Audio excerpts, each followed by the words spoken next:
Assalamualaikum warahmatullahi wabarakatuh. Selamat siang Sobat JDIH. Jumpa lagi kita dalam Bincang Hukum JDIH KPU Provinsi Jawa Tengah. Tema kali ini adalah persiapan penyusunan regulasi dalam pemilihan kepala daerah tahun 2024. Apa kabar Sobat JDIH sekalian? Kita berharap Sobat JDIH dalam keadaan sehat semuanya dan tetap mematuhi protokol kesehatan karena pandemi belum berakhir. Telah hadir bersama dengan kita anggota KPU Provinsi Jawa Tengah Divisi Hukum dan Pengawasan Bapak Muslim Aisyah. Apa kabar Pak Muslim Aisyah? Baik, alhamdulillah Pak Yono. Hari ini bisa hadir di Malang dan ada di acara ini. Terima kasih Pak Muslim Aisyah.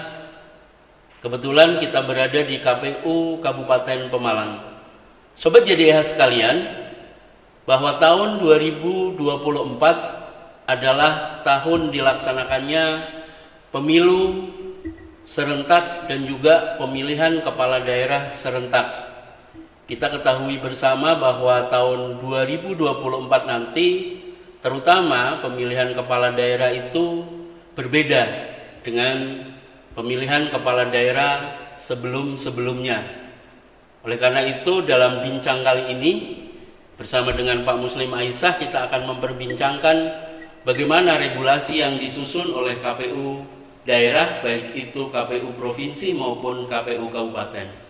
Pak Muslim Aisyah, nampaknya kita sudah perlu untuk mencoba menyampaikan tahapan persiapan penyusunan regulasi. Bagaimana Pak Muslim Aisyah tentang regulasi Pilkada tahun 2024 ini yang disusun oleh KPU, baik itu provinsi maupun KPU kabupaten? Baik Mas Yono ya. Jadi kita selalu ketemu di situasi baru gitu ya, dan mungkin itu nasib penyelenggara juga di tiap ada hajatan pemilu 2024 besok itu kita ketemu yang namanya pemilu dan pilkada berada di dalam satu tahun yang sama. Jadi itu peristiwa baru dan mungkin itu juga nanti menjadi sejarah kita juga gitu.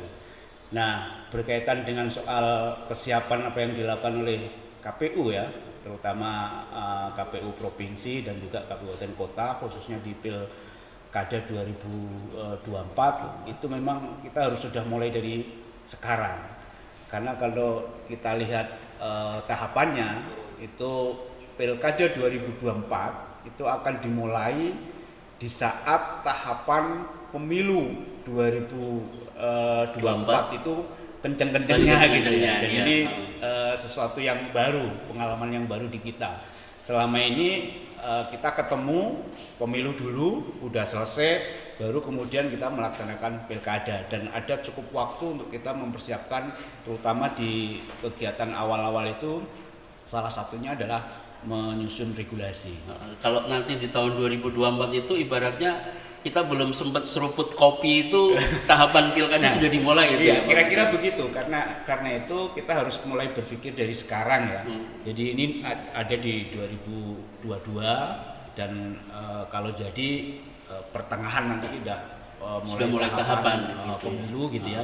Tapi kalau di tahapan pemilu kan kita bagian dari KPU RI yang prosesnya tinggal melaksanakan gitu ya. Kita tidak dalam posisi yang harus menyusun regulasi karena pemilu sama pilkada berbeda dengan nanti besok kita pilkada itu ada satu kewenangan yang nggak mungkin kita hindari, yaitu kewenangan tentang menyusun pedoman teknis yang berkaitan dengan pilkada, karena itu ada kewenangan di KPU yang melaksanakan pilkada nanti karena serentak gitu ya, baik provinsi maupun kabupaten kota dan juga di dalamnya ada Pemalang ya, sebenarnya kan baru aja pilkada kemarin ya. Ya di tahun 2020 melakukan penyiapan itu. Itu yang sedang kita kerangkakan dan kita mulai dari tahun 2022 ini sampai nanti pada saatnya pilkada dimulai itu ada satu roadmap ya perjalanan supaya kita bisa menghindarkan satu tahapan yang beririsan, karena kami meyakini kita bisa melihat besok itu tidak cukup waktu kita berpikir soal salah satu kewenangan KPU di dalam proses penyiapan pilkada, dan yang sangat penting itu berkaitan dengan soal regulasi. 2022 besok begitu kita masuk, kita harus sudah merencanakan gitu ya, gimana kita melakukan evaluasi review kira-kira begitu terhadap produk-produk keputusan yang dilakukan oleh KPU provinsi maupun KPU kabupaten kota yang dipakai di dalam pelaksanaan pilkada itu. Review itu bagian yang mesti harus kita lakukan. Kemudian juga kita perlu lagi mengidentifikasi kebutuhan-kebutuhannya. Apa aja sih yang sesungguhnya ya keputusan yang harus diproduk oleh KPU daerah untuk pilkada nanti gitu dalam pilkada. Baik keputusan yang berkaitan dengan soal tahapan maupun keputusan-keputusan yang non tahapan, dan itu yang kemudian kita harus susun. Nah, catatan itu sebenarnya kita pengen ya menjadikan produk kita itu memiliki daya ikat yang penuh ya. Tapi itu Pak Muslim, mohon maaf, sebenarnya seberapa efektif ya artinya produk regulasi terutama yang disusun oleh KPU daerah itu, baik itu provinsi maupun kabupaten, dalam pelaksanaan pilkada, terutama nanti di pilkada 2024 itu? Kalau seberapa efektif sebenarnya mestinya harus efektif ya. Jadi karena ini pilkada daerah, provinsi, kabupaten, seluruh stakeholder yang berkaitan dengan soal pilkada yang menjadi bagian dari proses pelaksanaan pilkada itu mestinya harus mengacu produk yang dikeluarkan oleh KPU daerah itu ya. Oleh KPU daerah gitu ya. Dan kita tahu kan posisi KPU daerah itu dalam produk satu keputusan itu kan berkaitan dengan soal tahapan. Gitu ya. Tahapan pencalonan misalnya itu seharusnya para pihak, partai politik, calon-calon gitu ya, itu harus kemudian melihat apa sih yang dituangkan oleh KPU daerah itu di dalam kegiatan pencalonan. Mereka harus berpedoman dengan keputusan yang dikeluarkan oleh KPU daerah itu. Kita nggak bisa menghindari, Mas Wahyono, di era serentak ini kan ada satu keseragaman ya, yang kemudian itu menjadi beban KPU RI. Karena begitu pilkada serentak itu tanggung jawab akhir menjadi bebannya KPU RI. Disitulah kemudian KPU RI bikin PKPU, bahkan pengalaman 2020 kemarin itu KPU di samping PKPU itu masih membuat keputusan petunjuk teknisnya. Nah, petunjuk teknisnya yang disusun KPU itu sebenarnya pada titik tertentu hampir sama dengan keputusan yang diproduk oleh KPU daerah, baik provinsi maupun kabupaten. Nah, ini yang nanti kita akan coba detaili gitu ya, supaya ada sifat yang kemudian menjadi penerjemah gitu. Misalnya PKPU itu kan posisinya adalah menerjemahkan bagaimana undang-undang yang mengatur gitu ya. Kemudian keputusan KPU yang menjadi pedoman teknis itu juga menjadi penerjemahan PKPU gitu. Nah, posisi kita kan di daerah nih sebagai pelaksana, itu mestinya bobot dari keputusan kita itu juga menerjemahkan lagi gitu ya terhadap posisi keputusan produk regulasi dari KPU RI. Ya. Nah, sejauh ini kalau misalnya ada satu review kita bahwa pedoman teknis kita ini belum menjadi pedoman yang memiliki daya ikat penuh ya, karena cenderung para pihak itu masih lebih tertarik untuk melihat peraturan di atasnya atau keputusan yang di atasnya. Hindari mereka itu masih nyebut-nyebut PKPU gitu ya, dan memang dari sisi hierarki kan PKPU di atas produknya KPU daerah dalam konteks pilkada. Itu yang menjadi catatan kita sebenarnya.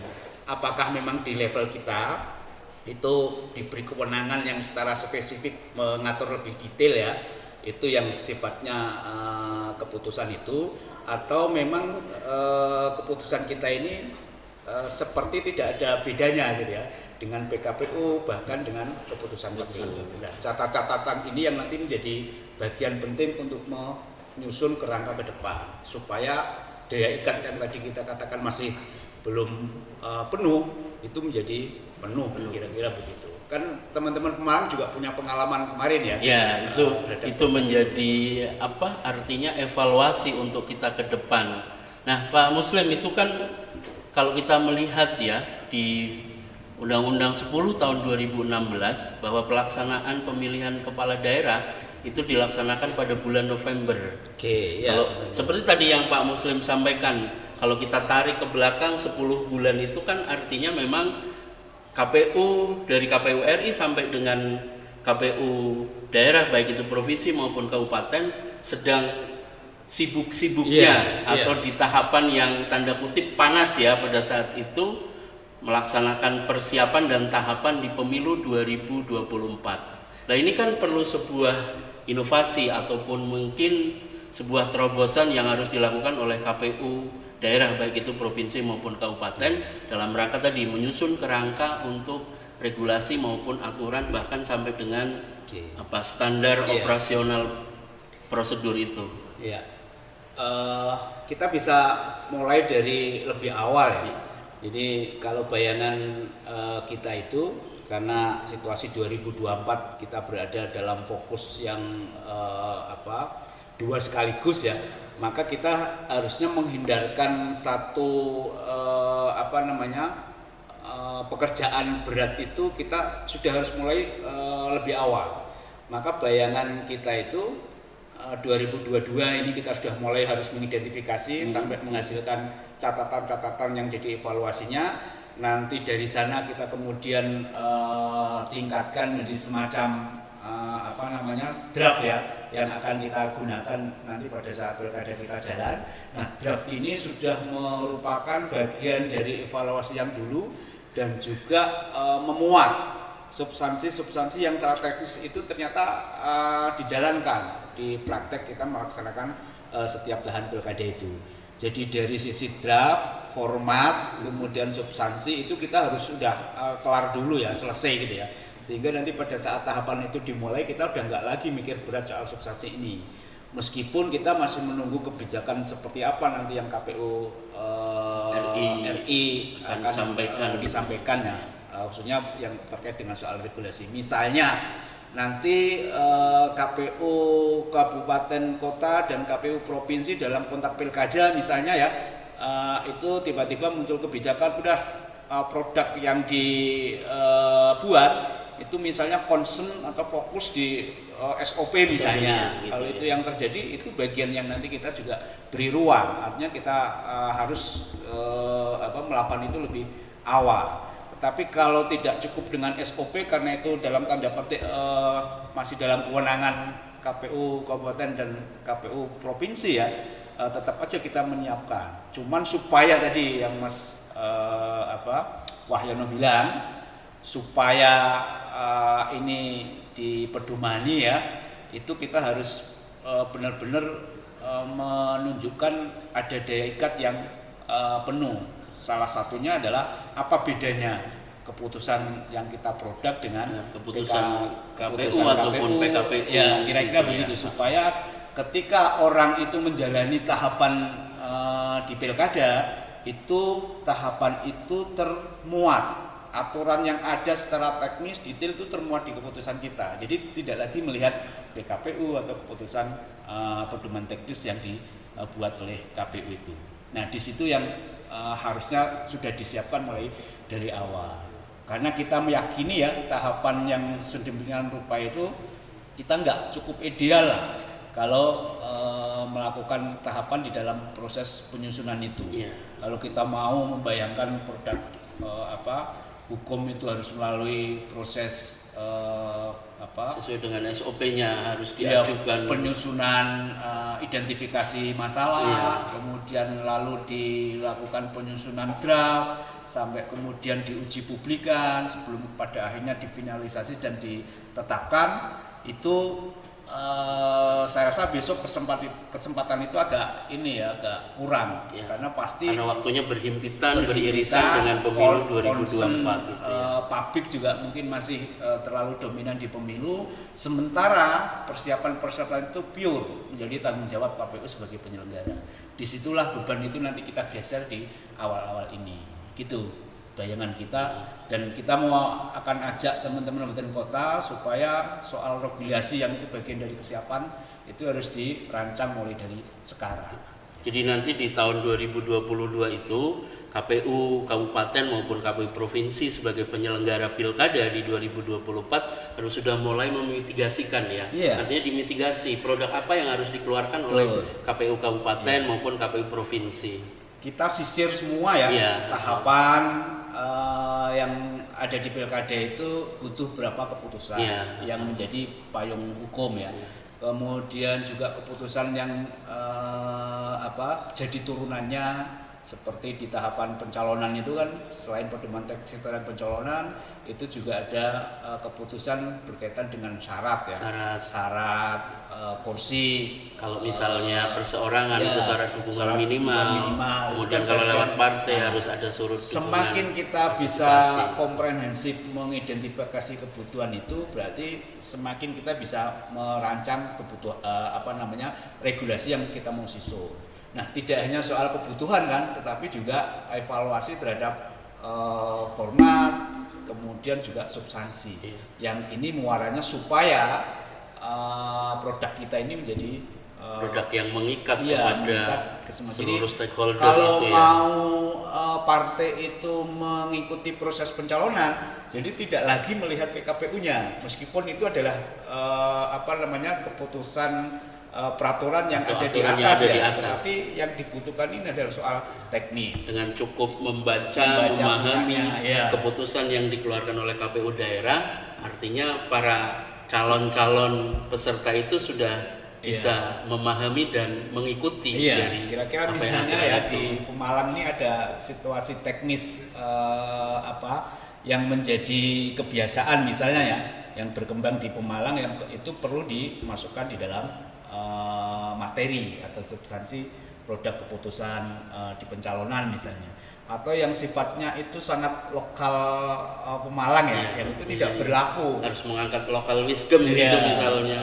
dan itu ada di sekitar proses-proses di dalam proses tahapan pencalonan, mulai dari berkas, pengajuan berkas gitu kemudian penerimaan berkas sampai verifikasi gitu setelah verifikasi di dalamnya ada proses pemeriksaan kesehatan gitu sampai kemudian di ujungnya itu adalah penetapan calon yang dinyatakan memenuhi syarat. Nah, pada proses yang terjadi itu ada situasi teknis seperti apa yang dalam tanda petik tidak diatur oleh PKPU, yang kemudian tidak diatur oleh pedoman teknisnya KPU, tetapi itu menjadi sesuatu yang harus dimasukkan di dalam aturan, harus ada dan dijadikan payung hukum supaya partai ketika mencalonkan itu mengikuti ketentuan itu. Nah, itu yang harus menjadi bagian konten di dalam produk hukum kita. Pak Muslim, kan bahwa pelaksanaan Pilkada serentak 2020 itu mungkin menurut Pak Muslim itu banyak catatan ataupun evaluasi.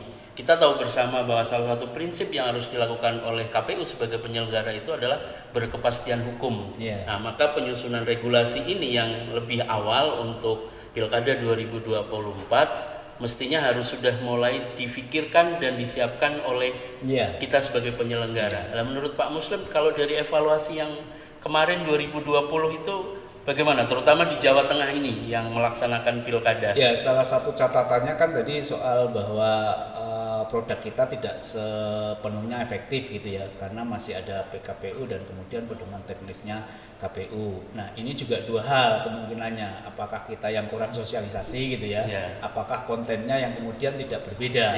Hanya itu saja istilahnya mungkin tidak ada bedanya antara PKPU dengan menurunkan apa yang sudah diatur di PKPU kemudian dituangkan lagi di keputusan kita. Meskipun juga kalau kita lihat PKPU dengan undang-undang itu kan juga ada yang sama persis itu. Tetapi dalam proses selanjutnya detailnya itu kan sifatnya menerjemahkan dan disitulah menjadi bagian dari kewenangan KPU. Nah, karena ada situasi yang seperti itu, maka untuk menghindari itu di awal-awal ini kita harus melakukan banyak hal. Salah satunya juga meminta masukan nanti kepada para pihak di dalam bagian rangka mempersiapkan ini. Kalau itu menjadi hal-hal yang teknis harus dimasukkan dan ini sudah menjadi bagian dari masukan, itu saya kira bisa saja hal yang belum diatur oleh PKPU dan sifatnya itu adalah kebutuhan teknis gitu ya, bisa kita masukkan jadi substansi materi di keputusan kita itu. Satu itu yang pertama ya. Yang kedua barangkali memang secara situasi di era pilkada serentak ini memang tidak seperti dulu ya. Dulu yang pilkada pertama KPU kali daerah harus memutuskan seperti tanggal pencoblosan itu di awal-awal kita pernah mengalami situasi yang kita ini benar-benar seperti KPU RI pada saat di dalam pelaksanaan pilkada gitu. Jadi produk kita tidak berupa keputusan tapi sudah peraturan. Kita itu menyusun hari H itu dulu saya ingat itu seperti bahasa Jawanya itu luruh dino.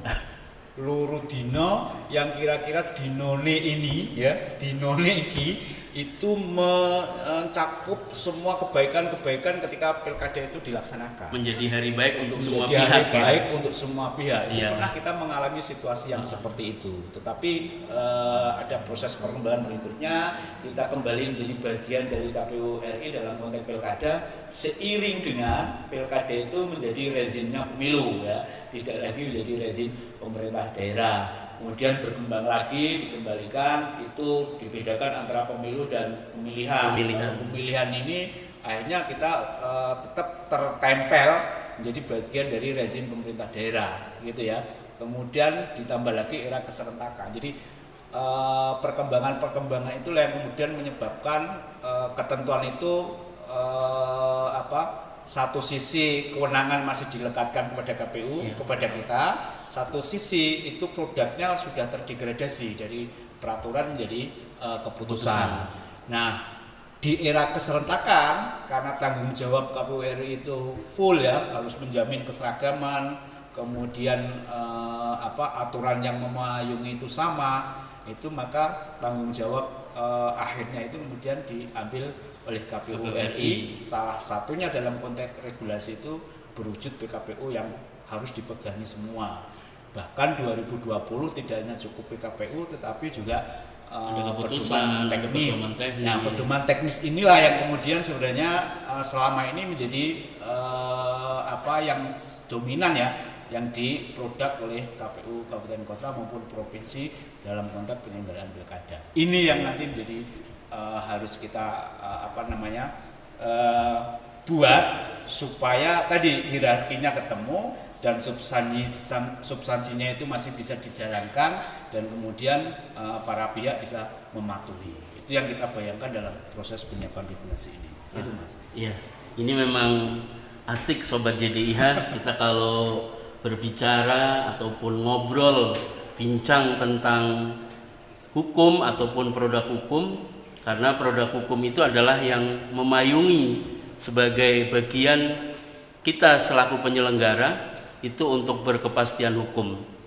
Saya kira bincang kita kali ini cukup, namun sebelum itu kami mohon Pak Muslim Aisyah memberikan closing statement bagaimana persiapan KPU daerah baik itu KPU kabupaten maupun KPU provinsi dalam rangka menyiapkan regulasi untuk pemilihan kepala daerah tahun 2024. Ya, baik Mas Wahyonyo. Yang pertama saya kira kita kembali ya, ada pengalaman di penyelenggaraan pemilu ini yang lagi-lagi berada di sebutan pengalaman baru gitu ya, atau berada di sejarah baru karena baru sesuatu yang baru. Ya, sesuatu yang baru meskipun sebenarnya prakteknya itu praktek lama, tetapi bahwa kita berada di tahun yang sama antara pemilu dan pilkada itu baru besok yang mau kita jalani. Nah, karena itu banyak konsekuensi yang harus kita tanggung.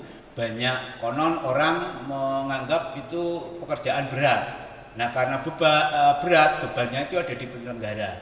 Nah, kita yang sebagai penyelenggara hari ini ya, yang juga nanti akan ketemu di 2024, maka harus menyiapkan strategi bahkan inovasi gitu ya, supaya apa yang kita lakukan di 2024 itu bebannya berkurang. Salah satunya kita mulai hari ini, mulai sekarang gitu ya, mempersiapkan rancang bangun tentang regulasi yang akan diproduk oleh KPU provinsi, kabupaten kota, dan kebetulan ini serentak. Serentak itu artinya apa? Seluruh yang terjadi di Jawa Tengah, provinsi dan kabupaten itu juga terjadi di daerah lain se-Indonesia. Sehingga ya dari situ kita sudah akan bisa melihat kebutuhan di dalam menyiapkan regulasi ini. Di Jawa Tengah sendiri inisiatif itu harus dimulai dari sekarang, sehingga nanti pada saat kita melaksanakan pemilu sekaligus pilkada itu kita udah beban itu terkurangi dari sekarang.